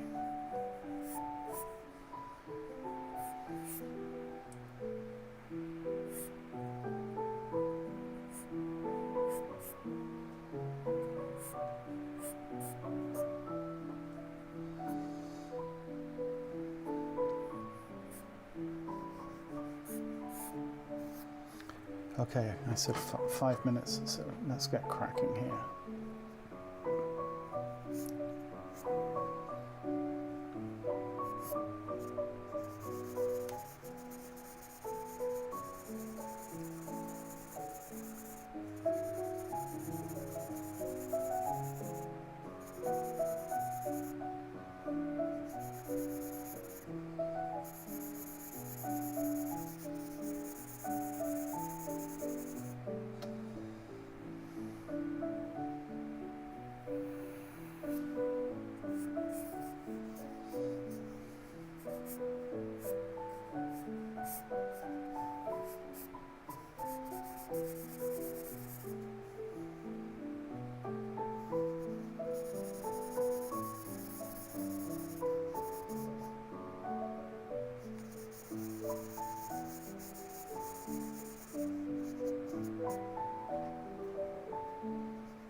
Just do some colouring in here.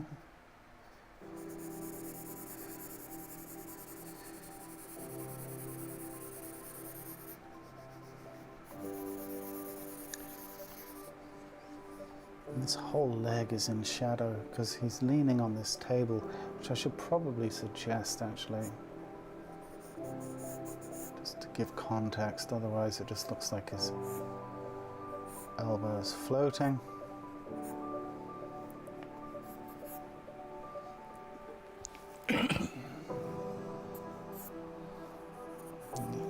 Yeah, this whole leg is in shadow.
Right, that's 20.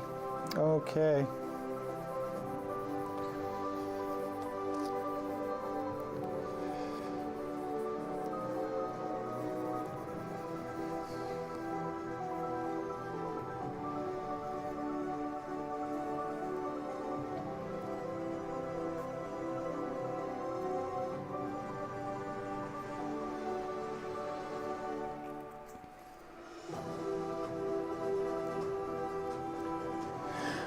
When you have such a literal cast shadow as his hand makes on his chest, do you follow that, or do you just go for a more general look, if it makes sense?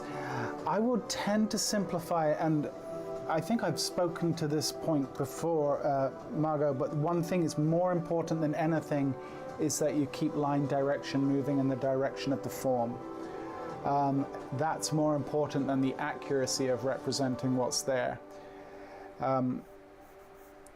Get that before you worry about anything else, because if you mess with that, you're really messing with the whole drawing.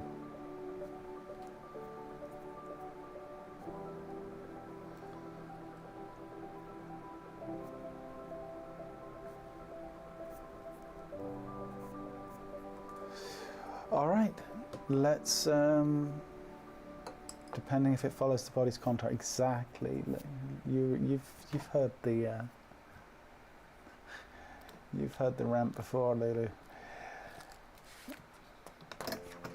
Okay. Wow, we are down to, we only have a few minutes left. We've taken far longer on these drawings than I had originally thought.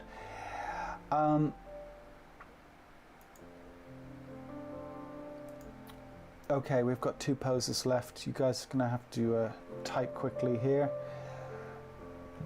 We can do 2 3s or 1 6-minute pose.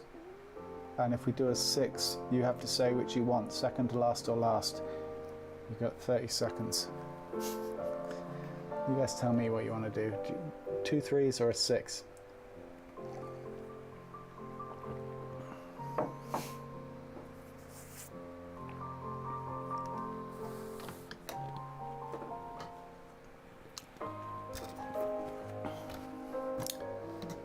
All right, I'm going to go with pretty much whoever answers first, if I agree with their answer.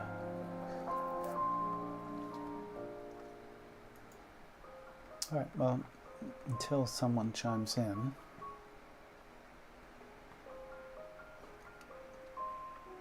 yeah, just to Margot, just to kind of illustrate that point. We've talked about it before, but let's say generally, wow, that's an awful pencil. Let's say generally we had a volume that's kind of moving in this direction. All right, let's say this is someone's chest, just as a very simple idea. And let's say their hand is sitting here, okay? And it's creating a cast shadow sitting on the form here. Even if you see, regardless of the direction you see, you want to keep everything moving in this direction, right?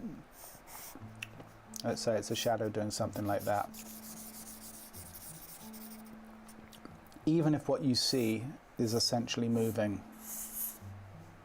in this direction, look how that starts to kill the illusion of things moving in the same direction, going back in space. So whatever is this contour is the direction that your cast shadow should move in.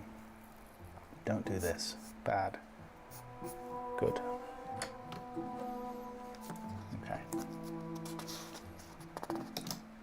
2 3s, a 6, a 6, 6. Okay. Democracy in play, I'm afraid. 1 6-minute pose. A 6-minute pose. Shall we do pose number 6? Or pose number 5? Should we spend 6 on number 6? Let's do it. Let's just keep life easy. All right, last pose. 6 minutes. Forget pose number 5, okay? Chris has said 6. So I'm going to guess it's a 6-minute pose on number 6. That's what everyone is saying. That's what we're doing. The last pose, ignore pose number 5. Let's draw. 6 minutes.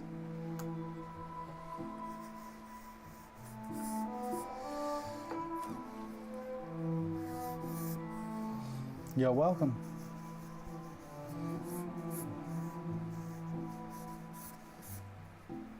Okay, you know what?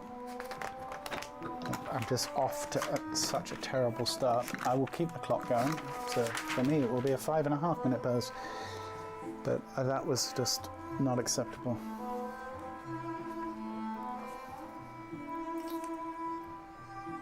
Okay, let's use you.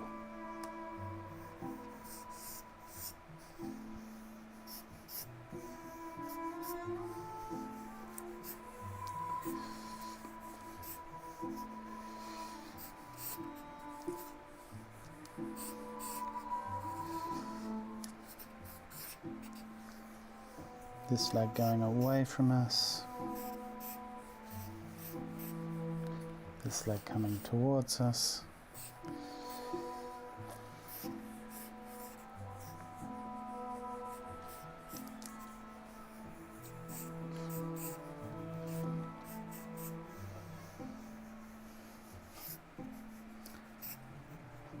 Oh wow, thank you so much, Mila, for the support. Much appreciated. It's awesome of you.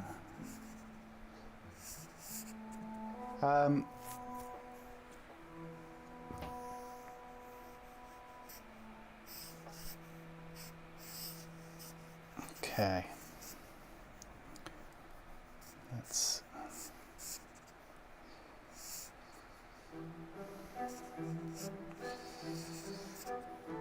he's holding something here. This arm going back this way, coming down. This hand is here.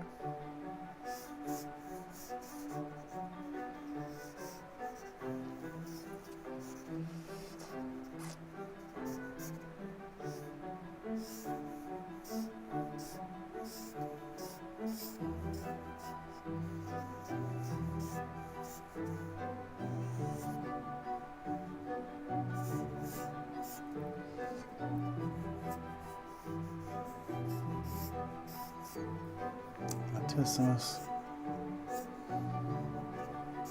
deltoid,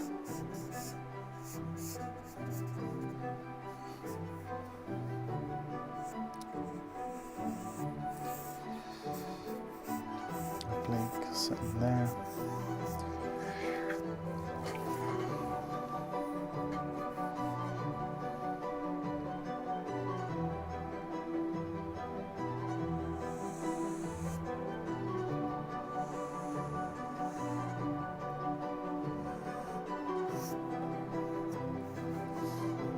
Oblique.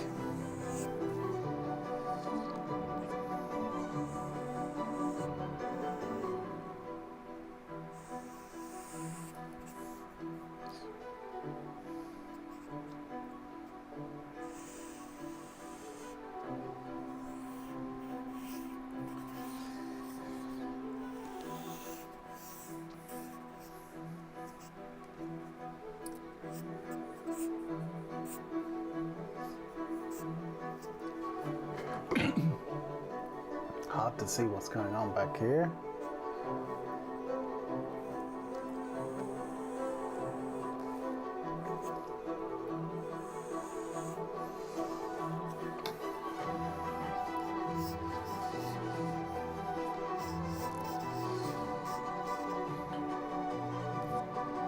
So,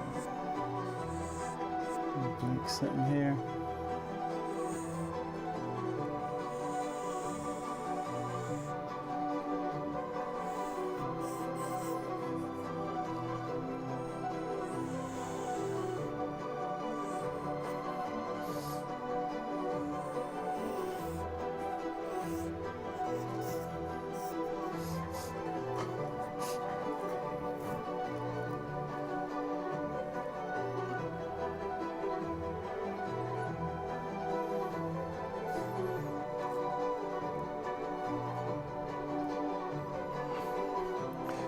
They made him look really cool in the last God of War games.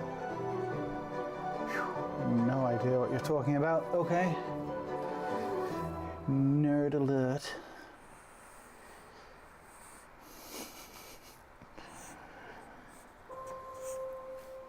Okay.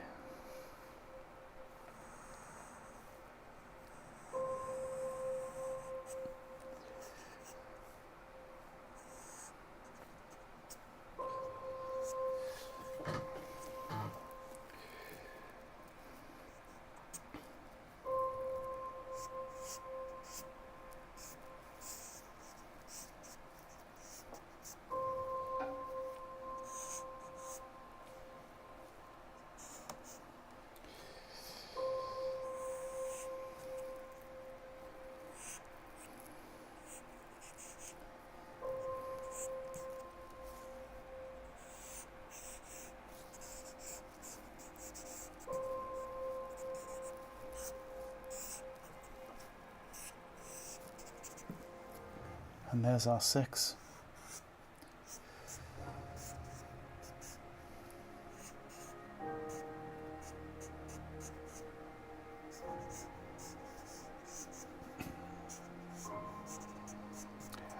All right.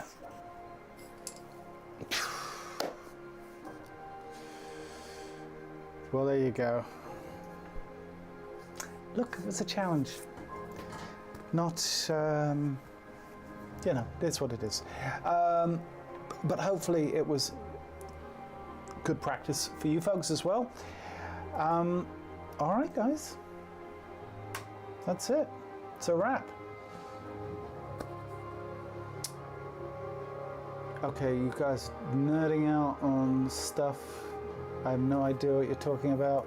I'll leave you to it.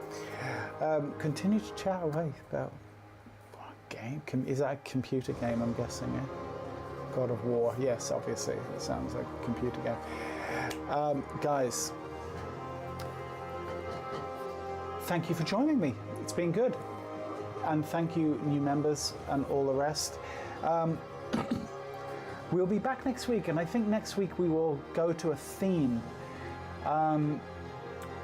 You know, we might revisit a theme that we've already done. I like the idea of hitting heads again. I also like the idea of, someone asked about, I got a comment the other day asking about maybe doing a deep dive in foreshortening. It's been a while since we did a decent foreshortening session. So that could be a bit of fun too. I promise when I see you next, I will be more in practice than I was today. That was shameful. And it comes back to the point of, I've got to practice what I preach. What do I preach? Regular, consistent practice. I need to do it. Something tells me maybe a couple of you do too. Anyway, guys, once again, thank you for joining me. There is no stream without you guys. As I always say, and I genuinely mean, you guys, you make it a lot of fun, and I always enjoy the banter. Thank you so much, and I will see you all next week. By the way, feel free to drop a note in the comments here or somewhere on the channel. If you've got a preference, if you'd really like to hit some foreshortening, or you'd really like to revisit heads next week, I won't be making that decision for a few days. So if you have a preference, please let me know. But do me a favor, don't put it in this live chat, because this is the one thing that kind of goes away. So if you have a preference, please put it in the comments below. I'm leaning towards either revisiting heads next week or foreshortening. I think foreshortening could be a bit of fun. It's been a while since we tackled that particular beast. Anyhow, let me know what you think. And yes, once again, thanks for joining me, guys. Let me just see. Won't see you next week, Margot. Okay, not to worry. Well, hopefully you can catch the stream after the fact. That's the wonderful thing about this is there's obviously, and I know there's a lot of you who don't catch the stream live that do catch it after the fact. Thank you too. And I get comments about that all the time. People that say they can't make it to the stream. Because you know, guys, you may not know this, but we actually have hundreds, literally hundreds of members of the stream, of the channel. But we only see a handful of you on the live chat. So thanks to all of you that are members that I don't get a chance to interact with in a live situation. Anyhow, I feel called out. As you should, Living, as you should. I jest. Guys, take care of yourselves. Have a wonderful weekend. It's almost upon us. And I'll see you all next week. Okay, take care. Cheers. Bye.